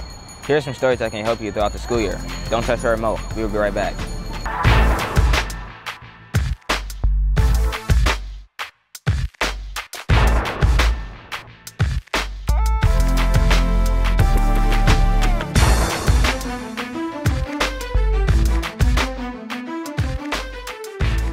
Hello and welcome to FSM News. I'm Jakira Smith. And I'm Kaziel Felt.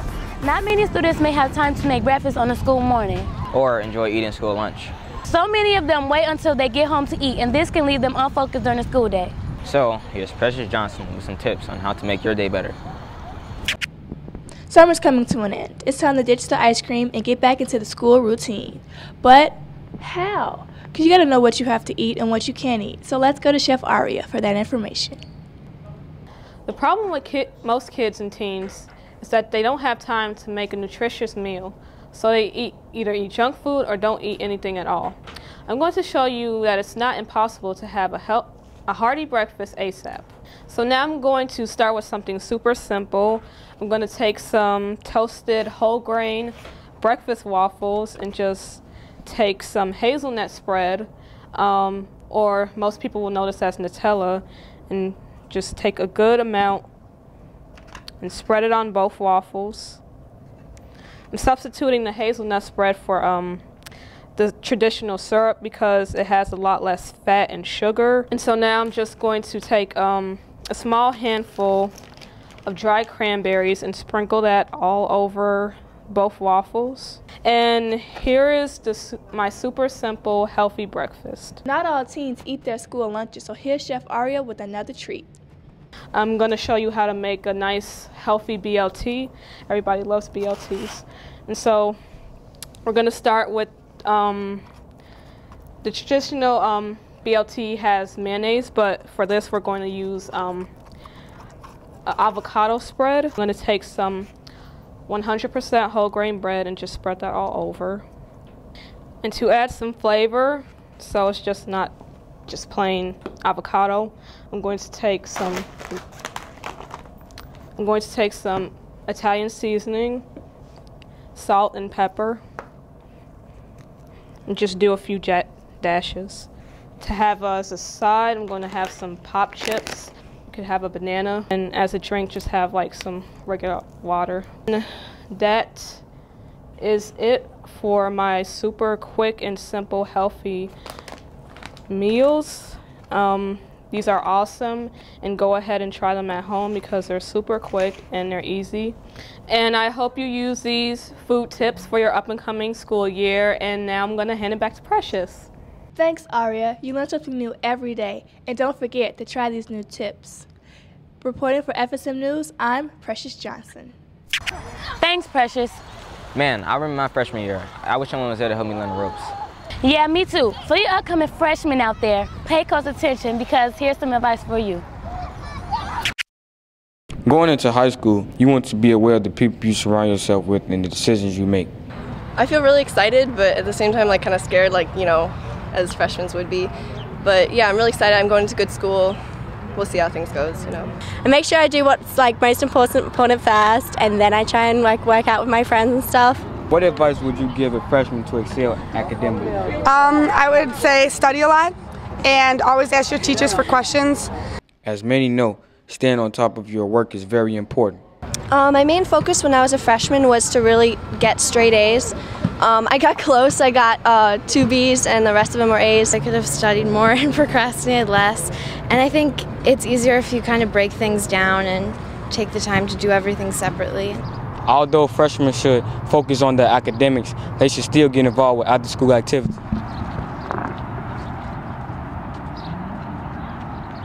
Staying involved in activities that are school-related, going to football games and going in clubs and stuff like that, and just trying to hang around a good group of people. I was in baseball, wrestling, cross-country, and then I was in National Honor Society, Physics, and Latin Club. As upperclassmen reflect over their high school life, they leave a piece of advice for the newcomers. Just try and stay involved in activities and, you know, meet as many people as you possibly can and stay active with your teachers so, you know, keep your grades up. Just be friendly to people, and everyone else is nervous, so just be friendly, and like whatever you say to people, they'll be happy that someone's talking to them. Reporting for FSM News, I'm Juwan Ross. Kazio, do you manage your time before and after school? Yep. Well, for those who don't, you should watch this.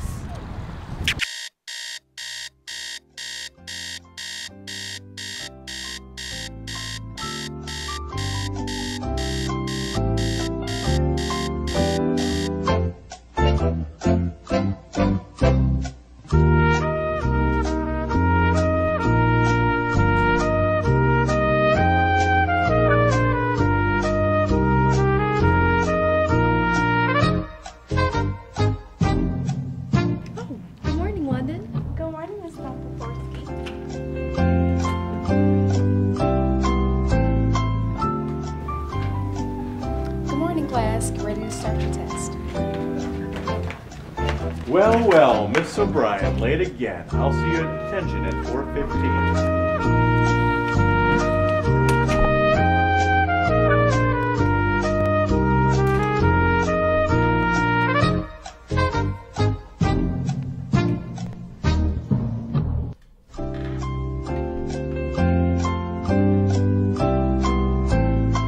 Okay, class, that's time for the test. Please pass them to the front.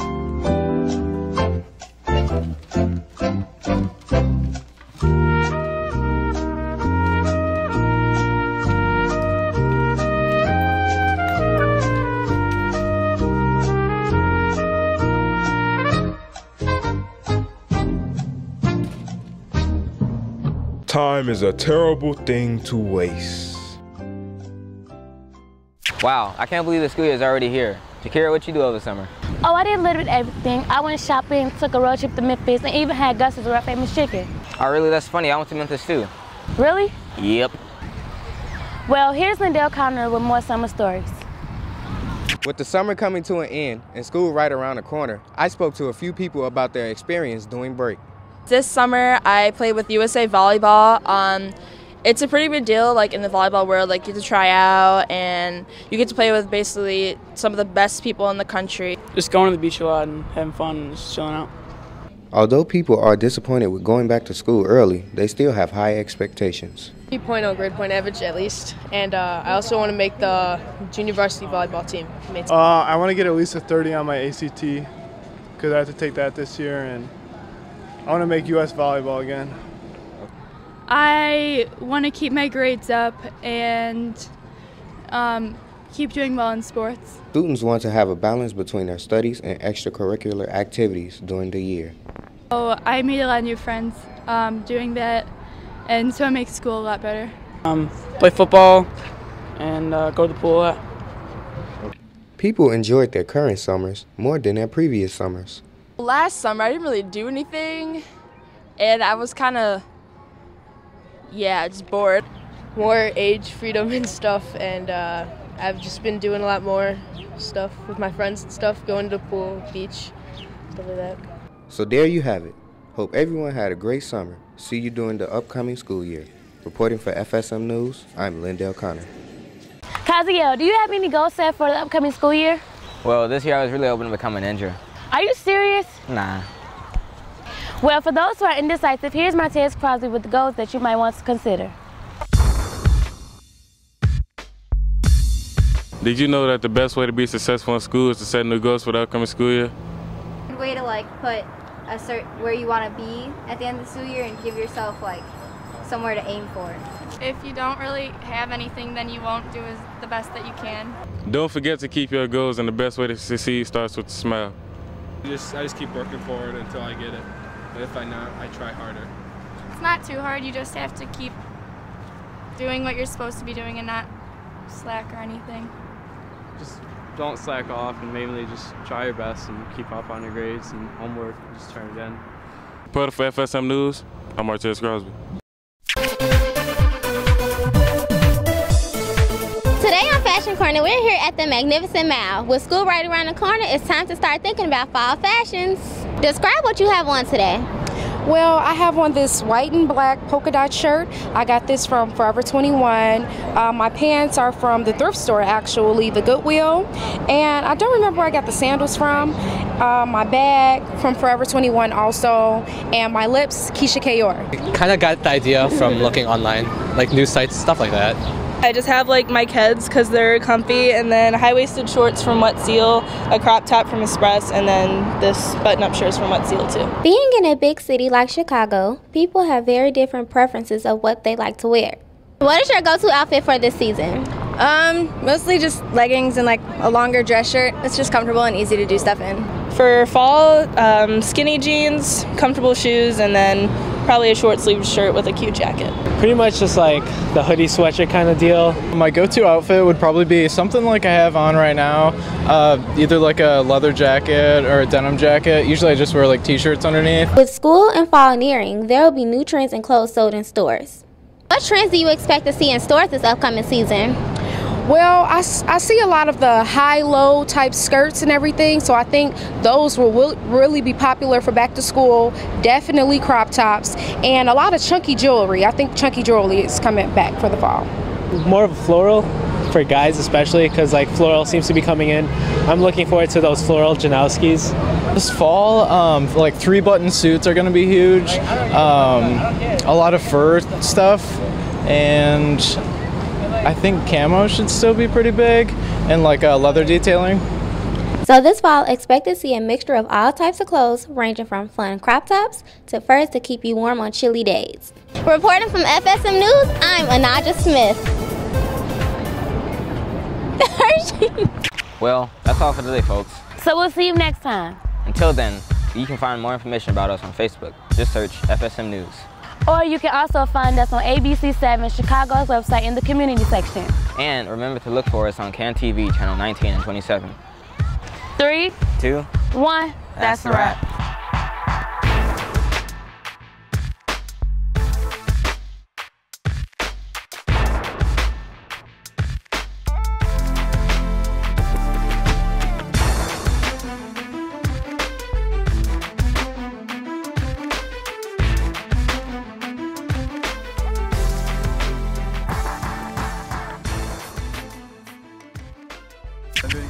It's good. It's good. Oh, It's we're good. going It's good. shell.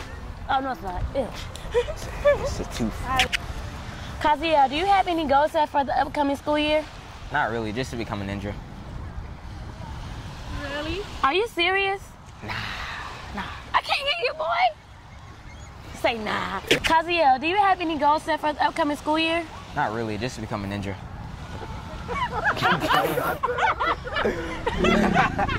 No. Kaziel, do you have any goals set for the upcoming school year? Not really, just to become a ninja. Are you serious? Nah. He went too fast. Are you serious? Nah. Well, for those who are indecisive, here's my test, Crosby. Are you serious? Nah. Well, for those who are indecisive, here's my test, Crosby, on... Are you serious? Nah. Well, are you serious? Nah. Are you serious? Nah. I keep looking at the camera right now. Are you serious? Nah. Are you serious? Nah. I don't want to get them dirty. I did it wrong again? Yes. How? Oh, okay. Are you serious? Nah. Well, for those who are indecisive, here's my test, Crosby, with goals that you might want to consider. Poke me. Sorry. Action in 3, 2. Well, that's all for today, folks.